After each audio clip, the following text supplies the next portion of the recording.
جب نکلتا ہے تو اللہ کے لیے نکلتا ہے، اللہ کی رضا کے لیے نکلتا ہے، خالص اللہ کے ذکر، اللہ کے آگے تواضع کے لیے۔ برخلاف یہ ہے کافر اور مشرک جب نکلتے ہیں تو وہ اکڑ دکھانے کے لیے، ریا کرنے کے لیے اور لوگوں پر اپنا رعب اور دبدبہ ڈالنے کے لیے اور اللہ کے راستے سے روکنے کے لیے۔ اللہ تعالیٰ سب جانتے ہیں، تمہارے اعمال کے ذرے ذرے کو جاننے والے ہیں۔ یہ قصہ اس طرح ہوا کہ جب ابو سفیان تو قافلہ بچا کر لے گیا، لیکن اللہ کو یہی منظور تھا کہ حضور صلی اللہ علیہ وسلم بدر آئیں، اور ابو جہل نے بھی ابو سفیان کی بات نہ مانی۔ اس نے کہا ہم اب واپس نہیں آتے، اور ابو جہل جب آیا تھا نا تو بڑے ہم نے اپنی شان شوکت دکھانے کے لیے بڑے گانے والیاں اور جھنڈے اور پرچم اور نعرے بازی اور یہ اور سب بڑا تکبر کرتے ہوئے، البتہ اس کے دل میں ایک خیال ضرور تھا کہ بنو بکر قبیلہ جو ہے وہ مخالف ہے، یعنی قریش کا، اور اگر ہم بدر کی جنگ میں الجھ گئے اور لمبی ہو گئی تو بنو بکر کو کہیں موقع نہ مل جائے کہ وہ حملہ کر کے ہمارے خاندانوں پہ، بچوں پہ، سب پہ قبضہ کر دیں، چونکہ مکہ تو خالی ہے، ہزار آدمی تو یہاں آ گیا۔ اب تو اگر وہاں ہیں تو فیملیز ہیں، عام لوگ ہیں، کاروباری لوگ ہیں، جو جنگ کرنے والے تھے، جو جوان تھے، وہ تو میرے ساتھ نکل آئے۔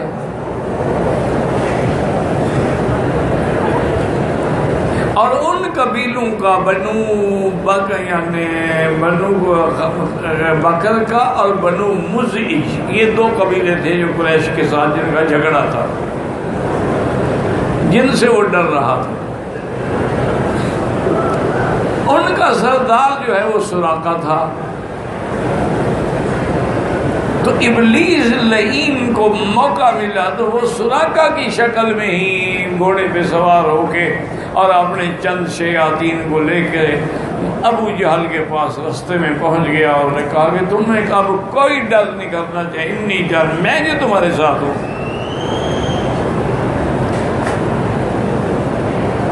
ابو جہل بھی خوش ہو گیا کہ جس سے ہم ڈر رہے تھے وہ تمہارے ساتھ ہو گیا۔ یہ بدبخت جو ہے نا جی، ابلیس لعین، اللہ اس کے فتنوں سے محفوظ رکھے، یہ ہر حالات کے مطابق لوگوں کو دھوکہ دیتا ہے۔ اب ابو جہل چونکہ سراقہ کی وجہ سے پریشان تھا تو سراقہ کی شکل میں آ گیا۔ اسی طرح اس نے کئی ایسے واقعات ہیں، حضرت ذنون کے ساتھ بھی پیش آیا، حضرت فضل کے ساتھ بھی پیش آیا، اور عبد القادر جیلانی کے پاس ساتھ بھی پیش آیا، اور بشر الحافی کے ساتھ بھی پیش آیا رحمت اللہ علیہ۔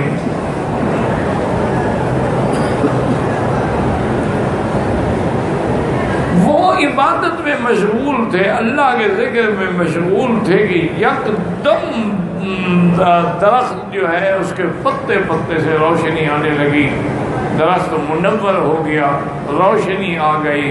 اب دیکھو اس نے یہ حملہ بھی کیسے کیا ہے کہ جب سب سے پہلے حضرت موسیٰ علیہ السلام جنگل کی طرف جا رہے تھے آگ لینے کے، ان کو بھی درخت سے ہی آواز آئی تھی۔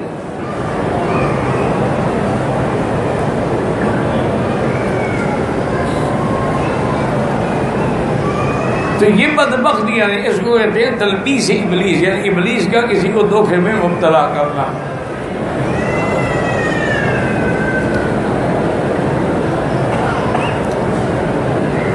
تو اب اس نے وہ شکل بناتے ہیں، تو اس نے فوراً کہا کہ حضرت آپ کے لیے ہم نے آج کے بعد شریعت کی تمام تکلیف ختم کر دی ہے، اب آپ کو کسی عبادت کی، کسی امر اوامر پہ چلنے کی اور کسی میں نواہی سے بچنے کی ضرورت ہی نہیں۔ تو آپ آپ نے فوراً پڑھا اعوذ باللہ من الشیطان الرجیم۔ اب شیطان کا بھید کھل گیا، سامنے آ گیا اور کہنے لگا کہ حضرت اس انداز میں میں نے سینکڑوں اللہ والوں کی گردنیں توڑ ڈالی ہیں، لیکن چونکہ آپ عالم تھے، علم کی وجہ سے مجھے پہچان گئے اور بچ گئے، اور میں اعوذ باللہ من الشیطان۔ بدبخت تو پھر مجھے دھوکہ دے رہا ہے، علم کی وجہ سے کتنے عالم گمراہ ہو گئے۔ علم نہیں بچا سکتا جب تک اللہ نہ بچائے۔ اب جناب وہ سراقہ کی شکل میں آیا۔ اچھا، یہ وہی سراقہ ہے جس نے سرکار دو جہاں کا ہجرت والی رات تعاقب کیا تھا۔ اللہ نے حضور کو محفوظ رکھا، سراقہ کا گھوڑا جو تھا زمین میں دھنس گیا۔ آخر اس نے کہا ٹھہر جاؤ جانے والوں، میں اب تمہاری کوئی مخالفت نہیں کروں گا۔ حضور ٹھہر گئے، انہوں نے کہا یا رسول اللہ میں اس قبیلے کا سردار ہوں، میں آپ کو پکڑنے کے لیے آیا تھا، لیکن میرا گھوڑا جو ہے ایسا کبھی نہیں ہوا، اس کے پاؤں زمین میں دھنس گیا۔ میں سمجھ گیا کہ آپ کے ساتھ اللہ کی مدد ہے اور آپ اللہ کے سچے نبی ہیں۔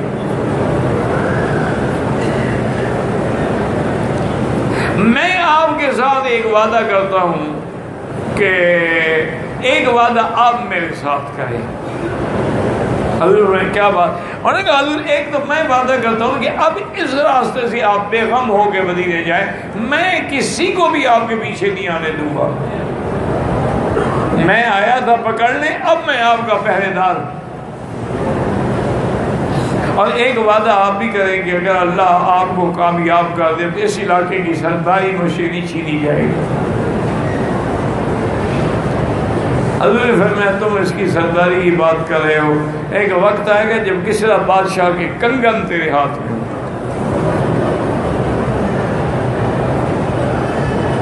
سراقہ کہتا ہے میں چپ کر گیا، لیکن میں دل میں بڑا حیران تھا کہ جو خود مکے کے دشمنوں سے بچنے کے لیے ہجرت کر رہے ہیں وہ مجھے خبر دے رہے ہیں کسریٰ بادشاہ کی کہ کسریٰ کا ملک فتح ہوگا اور اس بادشاہ کا کنگن تمہارے ہاتھ میں، میرے ہاتھ میں کہاں دے آ جائیں گے؟ لیکن صدق رسول اللہ صلی اللہ علیہ وسلم، اللہ کے پیغمبر کی ہر بات سچی ہوتی ہے، ہر جگہ جو وہ فرماتے ہیں وہ اللہ کا فرمان ہوتا ہے۔ اللہ کی شان ہے، سراقہ مسلمان ہو گیا، اسلام پھیلتا گیا۔ حضرت امیر المومنین عمر رضی اللہ عنہ کا زمانہ آیا جب آپ نے فارس کو فتح کیا، اور آپ نے دونوں سپر پاور جو تھی نا اس زمانے میں، ایک رومن امپائر تھی اور ایک فارس امپائر تھی، دونوں کو پاؤں کے نیچے کچل ڈالا حضرت عمر۔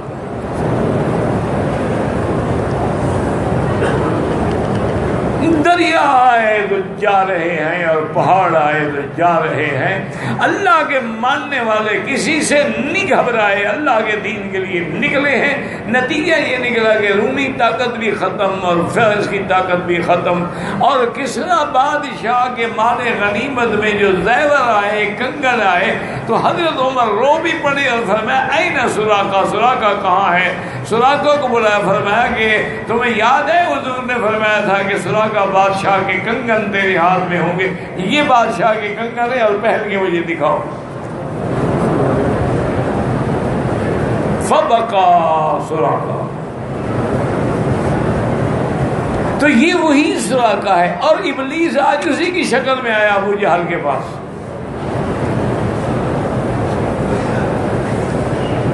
اور کتنی بڑی بات کہتا ہے انی جعل لکم، میں تمہارے ساتھ ہوں، تم کیوں گھبراتے ہو؟ آج تو ہماری طاقت مل گئی ہے، آج تو ہم مسلمانوں کو پیس کے رکھ دیں گے۔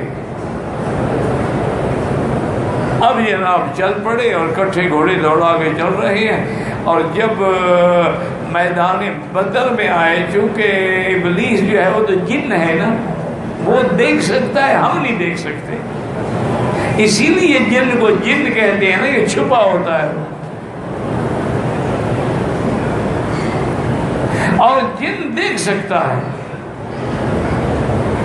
انہ یراکم ہو وقبیلہ من حیث لا ترونہم، ایسی طریقے سے ایسی جگہ سے تم نہیں دیکھ سکتے ہو۔ اسی لیے حکم ہے کہ آدمی اگر حمام میں جائے تو کہے اللہم انی اعوذ بک من الخبث والخبائث، تاکہ وہ شیطان جو ہے، جن جو ہے حرکتیں نہ کر سکے۔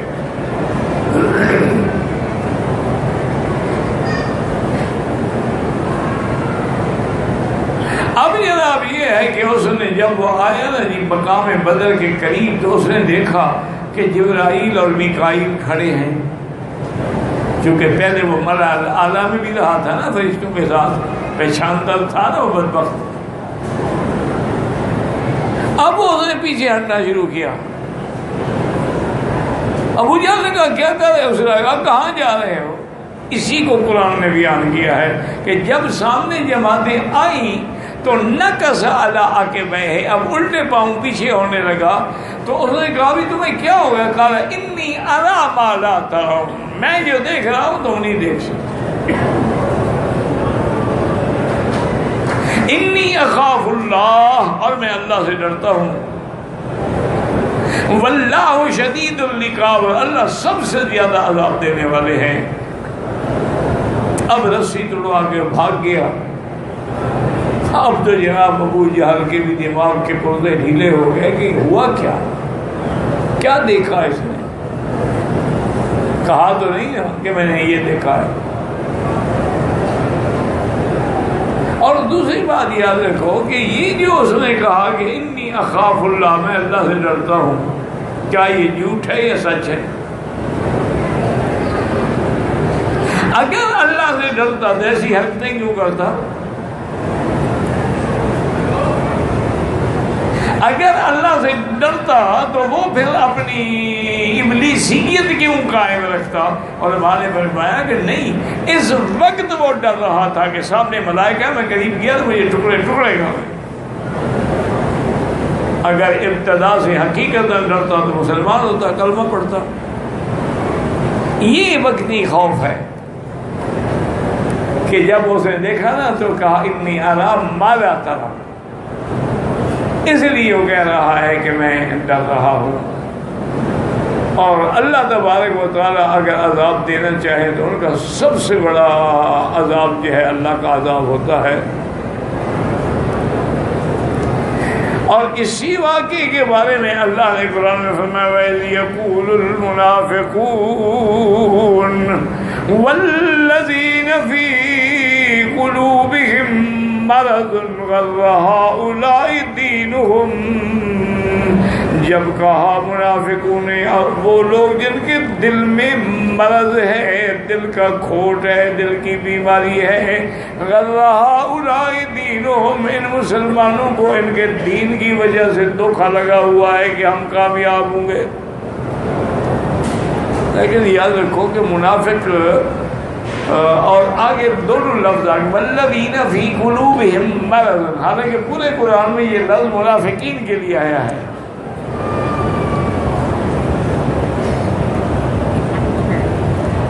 قرآن پاک میں جہاں بھی آپ دیکھیں گے نا جی تو یہ یعنی فی قلوبہم مرض فزادہم اللہ مرضا، تو فی قلوبہم مرض یعنی نفاق، فزادہم اللہ مرضا، جب اس پہ رن ہے اور یہ جتنے زور لگا اور ان کو اور گمراہ ہو جائیں۔ اسی طرح ہے کہ مومن جو ہے نا جب وہ آیات قرآنی پڑھتے ہیں تو آیات متشابہات جو ہے نا ان کو بھی محکمات کے تابع رکھ کے فیصلہ کرتے ہیں۔ اور وہاں ہے کہ الذین فی قلوبہم زیغ فیتبعون ما تشابہ من ابتغاء الفتنہ، اس لیے یہاں دونوں لفظ ہیں اذ یقول المنافقون والذین فی قلوبہم مرض، جب منافق کہنے لگے اور وہ کہنے لگے جن کے دلوں کے اندر کھوٹ ہے، بیماری ہے۔ علماء نے فرمایا کہ منافقون سے مراد تو یہ ہے کہ کھلے منافق، اور والذین فی قلوبہم مرض یہ وہ منافق ہیں جن کے دلوں کے اندر نفاق ہے لیکن ظاہر نہیں کیا۔ سب مل کے یہ کہیں گے غَرَّ هَٰؤُلَاءِ دِينُهُمْ منهم، یہ جو 1000 کے مقابلے پہ جا رہے ہیں ان کے پاس ہتھیار ہیں، گھوڑے ہیں، اونٹ ہیں، دولت ہے، طاقت ہے، ان کے پاس تو 2 گھوڑے ہیں صرف، اور نہ ہتھیار ہیں، نہ تلواریں ہیں، نہ سلاح ہے، یہ بس اسی دین کے دھوکے میں ہے کہ ہمارا دین غالب ہے، ہم بھی غالب آ جائیں گے۔ اللہ نے فرمایا ظالمو تمہیں پتہ نہیں کہ وَمَن يَتَوَكَّلْ عَلَى اللَّهِ، جو بھی اللہ پہ توکل کرتے ہیں، اللہ کا سہارا لیتے ہیں، ان اللہ عزیز حکیم، اللہ تعالی غالب بھی ہیں، حکمت والے بھی ہیں، واللہ اعلم۔